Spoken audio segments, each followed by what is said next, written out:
ವೀಕ್ಷಕರೇ, ಇತ್ತೀಚಿನ ದಿನಗಳಲ್ಲಿ ಆಹಾರ ಪದ್ಧತಿ ವಿಚಾರಕ್ಕೆ ಬಂದ್ರೆ ಯಾವ ಆಹಾರವನ್ನ ಸೇವಿಸಬೇಕು, ಯಾವ ಆಹಾರವನ್ನ ಸೇವಿಸಬಾರದು, ಮತ್ತೆ ಹೋಟೆಲ್ಗಳಲ್ಲಿ ಊಟ ಮಾಡಬೇಕಾ ಬೇಡವಾ ಅನ್ನುವಂತಹ ಒಂದು ಯೋಚಿಸುವಂತಹ ಅನಿವಾರ್ಯ ಬಂದಿದೆ. ಯಾಕಂತಂದ್ರೆ ಪ್ರತಿನಿತ್ಯ ದಿನ ಬೆಳಗಾದ್ರೆ ಒಂದೊಂದು ಆಹಾರವು ಪ್ರತಿನಿತ್ಯ ಸುದ್ದಿಯಲ್ಲಿರುವಂತದ್ದು. ಏನು ಆಹಾರ ಸಂಸ್ಕರಣೆ ಸರಿ ಇಲ್ಲ, ಆಹಾರದಲ್ಲಿ ಸುರಕ್ಷತೆ ಇಲ್ಲ ಅನ್ನುವಂಥದ್ದು. ಇತ್ತೀಚಿನ ದಿನಗಳಲ್ಲಿ ಇಡ್ಲಿ ಸೇರಿದಂತೆ ಇಡ್ಲಿ, ಟೀ ಕಪ್, ಹೋಳಿಗೆ, ಸಿಹಿ ತಿಂಡಿಗಳು ಇತ್ತೀಚಿನ ದಿನಗಳಲ್ಲಿ ಪ್ರತಿನಿತ್ಯ ಒಂದಾದ ಮೇಲೆ ಒಂದು ಏನು ಆಹಾರಗಳಲ್ಲಿ ಕಲಬೆರಕೆ ಇರುವಂತದ್ದು ಕಂಡು ಬರ್ತಾ ಇರುವಂತದ್ದು, ಅಥವಾ ಆಹಾರ ಸಂಸ್ಕರಣೆ ಇಲ್ಲ ಅನ್ನುವಂಥದ್ದು, ಸುರಕ್ಷತೆ ಇಲ್ಲ ಅನ್ನುವಂಥದ್ದು, ಜನರ ಆರೋಗ್ಯದ ಮೇಲೆ ಸಾಕಷ್ಟು ಎಫೆಕ್ಟ್ ಆಗುತ್ತೆ ಅನ್ನುವಂಥದ್ದು ಆರೋಗ್ಯ ಇಲಾಖೆ ಮತ್ತು ಆಹಾರ ಸುರಕ್ಷತೆ ಇಲಾಖೆ ಕೂಡ ಇದ್ರ ಬಗ್ಗೆ ತಿಳಿಸ್ತಿರುವಂಥದ್ದು. ಇದೆಲ್ಲದರ ನಂತರ ಈಗ ಪನ್ನೀರ್ ಕೂಡ ಆರೋಗ್ಯಕ್ಕೆ ಹಾನಿಕಾರಕ ಅಂತ ಇದ್ದಾರೆ. ಯಾಕಂತಂದ್ರೆ ಇನ್ನೇನು ಹಬ್ಬದ ದಿನಗಳು ಬರ್ತಾ ಇದೆ, ಹತ್ರ ಹೋಳಿ ಹಬ್ಬ ಇರ್ಬೋದು ಅಥವಾ ಯುಗಾದಿ ಇರ್ಬೋದು, ಹತ್ರದಲ್ಲಿ ಹಬ್ಬಗಳು ಇರುವಾಗ ಏನು ಇಡ್ಲಿ ಇರ್ಬೋದು, ಹೋಳಿಗೆ ಇರ್ಬೋದು, ಪನ್ನೀರ್ ಇರ್ಬೋದು, ಪ್ರತಿಯೊಂದು ಆಹಾರದ ಮೇಲೆ ಯಾಕೆ ಈ ರೀತಿಯಾದಂತಹ ಏನು ಕಲಬೆರಕೆ ವಿಚಾರವಾಗಿ ಸುದ್ದಿ ಕೇಳಿ ಬರ್ತಾ ಇರೋದು? ಆಹಾರ ತಿಂದ್ರೇನೆ ನಮ್ಮ ಆರೋಗ್ಯ ಕೆಡತ್ತಾ? ಹಾಗಾದ್ರೆ ಏನು ಇದ್ರ ಬಗ್ಗೆ ಅಂತ ತಿಳಿಸ್ಕೊಡ್ಲಿಕ್ಕೆ ನನ್ನ ಜೊತೆ ಇವತ್ತು ಡಾಕ್ಟರ್ ಪ್ರೇಮ್ ಕುಮಾರ್ ಇದ್ದಾರೆ. ಅವ್ರನ್ನ ಮಾತಾಡಿಸ್ತಾ ಹೋಗ್ತೀನಿ. ಸರ್ ನಮಸ್ತೆ. ನಾನು ಆಗ್ಲೇ ಹೇಳಿದಾಗೆ ಸಾಕಷ್ಟು ಸುದ್ದಿಯಲ್ಲಿರುವಂತದ್ದು ಈಗ ಆಹಾರ. ಯಾಕಂತಂದ್ರೆ ಪ್ರತಿನಿತ್ಯ ನಾವು ತಿನ್ನುವಂತ ಆಹಾರದಿಂದಲೇ ನಮ್ಮ ಆರೋಗ್ಯ ಇರ್ಬೋದು ಅಥವಾ ನಮ್ಮ ದೈಹಿಕ ಸ್ಥಿತಿ ಇರ್ಬೋದು ಸ್ವಲ್ಪ ಸ್ಟ್ರಾಂಗ್ ಆಗುವಂಥದ್ದು. ಆದ್ರೆ ಪ್ರತಿನಿತ್ಯ ನಾವು ಸೇವಿಸುವಂತ ಆಹಾರದಲ್ಲಿ ಕಲಬೆರಕೆ ಅಥವಾ ಶುದ್ಧೀಕರಣ ಇಲ್ಲ ಅನ್ನುವಂಥದ್ದು ಅಥವಾ ಸುರಕ್ಷತೆ ಇಲ್ಲ ಅನ್ನುವಂಥದ್ದು ಕೇಳಿ ಬರ್ತಾ ಇದೆ. ಇದ್ರ ಬಗ್ಗೆ ಏನ್ ಹೇಳ್ತೀರಾ? ಸೊ ಇದು ಆ್ಯಕ್ಚುಲಿ ಈಗ ಏನಾಗಿದೆ, ಎಲ್ಲ ಫಾಸ್ಟ್ ಫುಡ್ ಆಗೋಗಿದ್ದೀವಿ. ಈಗ ಜನರೇ ನಾವೇನು ಮಾಡ್ತಿದ್ವಿ, ಟ್ರೆಡಿಷ್ನಲಿ ಅಂದರೆ ಮನೆಯಲ್ಲಿ ಎಲ್ಲ ಮಾಡಿ ಊಟ ಮಾಡೋದಂಥ ಪದ್ಧತಿ ಇತ್ತು. ಈಗ ನಮ್ಮ ಲೈಫ್ ತುಂಬ ಫಾಸ್ಟ್ ಆಗಿರೋದ್ರಿಂದ ನಾವೆಲ್ಲ ಜಾಸ್ತಿ ಆಚೆ ಊಟ ಮಾಡೋಕ್ಕೆ ಶುರು ಮಾಡಿದ್ದೀವಿ. ಬಟ್ ಆಚೆ ಊಟ ಮಾಡೋದ್ರಲ್ಲಿ ಏನು ಪ್ರಾಬ್ಲಮ್ ಅಂದರೆ, it is A commercial business rather for them. ಅವ್ರಿಗೆ ಎಲ್ಲ ಜಲ್ದಿ ಆಗಬೇಕು.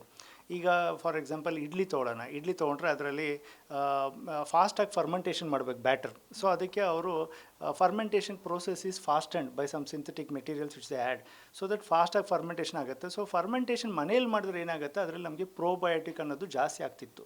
ಸೊ ಅದು ನಮಗೆ ಹೆಲ್ಪ್ ಆಗ್ತಿತ್ತು. ಈಗ ಫಾಸ್ಟ್ ಫರ್ಮೆಂಟೇಷನ್ ಆಗೋದ್ರಿಂದ ಪ್ರೋಬಯೋಟಿಕ್ಕು ಇಲ್ಲ, ಅಂದರೆ ನಮ್ಗೆ ಹೆಲ್ತ್ಗೂ ಏನು ಬೆನಿಫಿಟ್ ಇಲ್ಲ, plus it is a very harmful for our health. ಇನ್ನೊಂದು, ಈಗ storage is A commercial problem. So ಅವ್ರಿಗೆ ತುಂಬ ದಿನ ಇರಬೇಕು. ಸೊ ಅದಕ್ಕೆ ಅವ್ರು ಏನು ಮಾಡ್ತಾರೆ, ಪ್ರಿಸರ್ವೇಟಿವ್ಸ್ ಆ್ಯಡ್ ಮಾಡ್ತಾರೆ.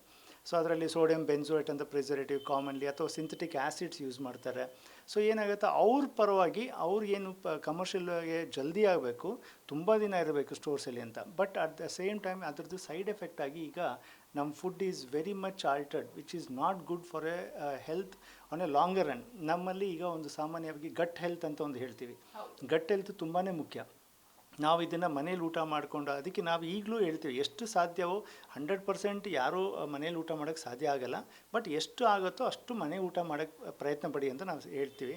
ಸೊ ಏನಾಗುತ್ತೆ, ನಮ್ಮ gut health is deteriorating period every day. So over the long time ನಾವು ಅದ್ರ consequence will be seen maybe later after 10 years ಈ ಗಟ್ ಹೆಲ್ತ್ ಪ್ರಾಬ್ಲಮ್ ತುಂಬ ಬರುತ್ತೆ. ಆದ್ರೆ ಎಲ್ಲೋ ಒಂದು ಕಡೆ ಅನಿವಾರ್ಯ ಅಂತ ಬಂದಾಗ ನಾವು ಹೊರಗಡೆ ಊಟ ತಿನ್ಬೇಕಾಗತ್ತೆ. ಎಲ್ಲೋ ಒಂದು ಕಡೆ ಏನೋ ಒಂದು ವಿಚಾರವಾಗಿ ಹೊರಗಡೆ ಹೋಗಿರ್ತೀವಿ, ಅದರಲ್ಲಿ ಸಾಕಷ್ಟು ಸಮಯ ಕಳೆದಿರ್ತೀವಿ. ಹಾಗಾಗಿ ಊಟದ ಸಮಯ ಆದಾಗ ಹೊರಗಡೆ ತಿನ್ನುವಂಥದ್ದು ಅನಿವಾರ್ಯ. ಆದ್ರೆ ಹೊರಗಡೆ ಸಿಗುವಂತಹ ಆಹಾರದಲ್ಲಿ ಪ್ರತಿನಿತ್ಯ ಒಂದಾದ ಮೇಲೆ ಆಹಾರಗಳು ನೋಟಿಸ್ ಆಗ್ತಿರುವಂಥದ್ದು, ಅದರಲ್ಲಿ ಕಲಬೆರಕೆಗಳು ಕಂಡು ಬರ್ತಿರುವಂಥದ್ದು.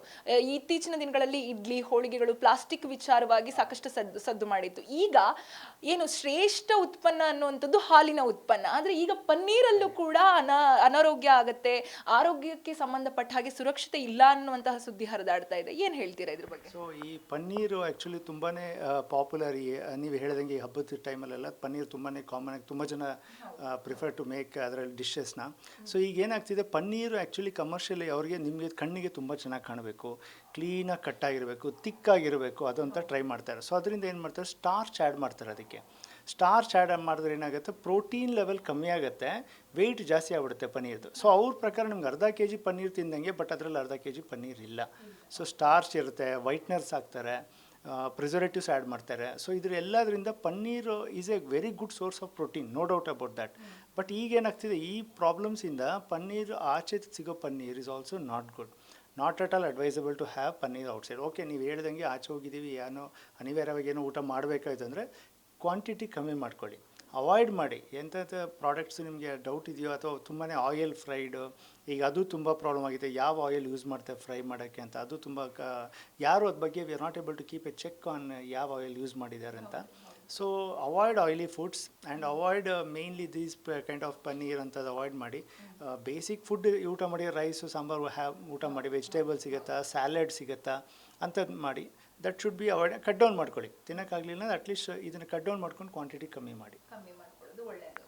ಓಕೆ, ಇತ್ತೀಚಿನ ದಿನಗಳಲ್ಲಿ ಆದರೆ ಏನು ಹೇಳಬೇಕು ಅಂತಂದರೆ ಆಹಾರದಲ್ಲಿ ಅಂತಂದರೆ ಇತ್ತೀಚಿನ ದಿನಗಳಲ್ಲಿ ಸದ್ದು ಮಾಡ್ತಾ ಇರುವಂಥದ್ದು ಇಡ್ಲಿ ಇರ್ಬೋದು, ಹೋಳಿಗೆ ಇರ್ಬೋದು, ಅಥವಾ ಈಗ ಪನ್ನೀರ್ ಇರ್ಬೋದು, ಟೀ ಕಪ್ಗಳಿರ್ಬೋದು. ಆದರೆ ಸಾಕಷ್ಟು ಸಮಯದಿಂದ ಇಡ್ಲಿ ಮಾಡ್ತಿರುವಂತಹ ಪದ್ಧತಿ ಸೇಮ್, ಪ್ಲಾಸ್ಟಿಕ್ ಬಳಕೆ ಆಗ್ತಾ ಇತ್ತು. ಹೋಳಿಗೆ ಮಾಡ್ತಿರುವಂತಹ ಪದ್ಧತಿನೂ ಸೇಮ್. ಆದರೆ ಇತ್ತೀಚಿನ ಈ ದಿನಗಳಲ್ಲಿ ಆರೋಗ್ಯ ಇಲಾಖೆ ಇರ್ಬೋದು ಅಥವಾ ಆಹಾರ ಇಲಾಖೆ ಇರ್ಬೋದು ತಿಳಿಸ್ತಿರುವಂಥದ್ದು. ಹಾಗಾದರೆ ಇಷ್ಟು ದಿನಗಳ ಕಾಲ ನಮ್ಮ ದೇಹಕ್ಕೆ ಸೇರಿರುವಂತಹ ಈ ಏನು ಸಮಥಿಂಗ್ ಏನು ಪ್ಲಾಸ್ಟಿಕ್ ಪ್ರಮಾಣ ಏನಿರ್ಬೋದು, ಅದರಿಂದ ನಮ್ಮ ದೇಹದಲ್ಲಿ ಆರೋಗ್ಯ ಎಷ್ಟು ಹದಗೆಟ್ಟಿರ್ಬೋದು, ಇದಕ್ಕೆ ಸಂಬಂಧಪಟ್ಟ ಏನಾದರೂ ರಿಕವರಿ ಮಾಡ್ಕೋಬಹುದಾ?